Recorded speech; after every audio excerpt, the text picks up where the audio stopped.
পৃথিবীর ইতিহাসে কখনোই অস্ত্র দিয়ে হয় নাই, সংখ্যাধিক্য দিয়ে হয় নাই। মসজিদে আকসা বারবার পুনরুদ্ধার হয়েছে ঈমান আর আল্লাহর সাহায্য দিয়ে। সুবহানাল্লাহ।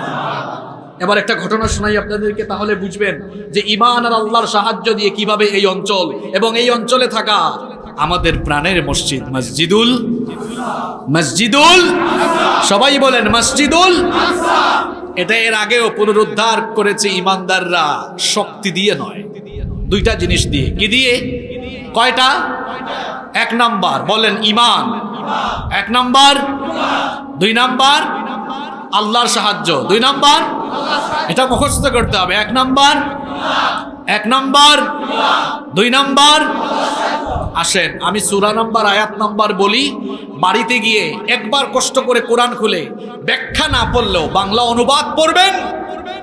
ঈমানের বেটা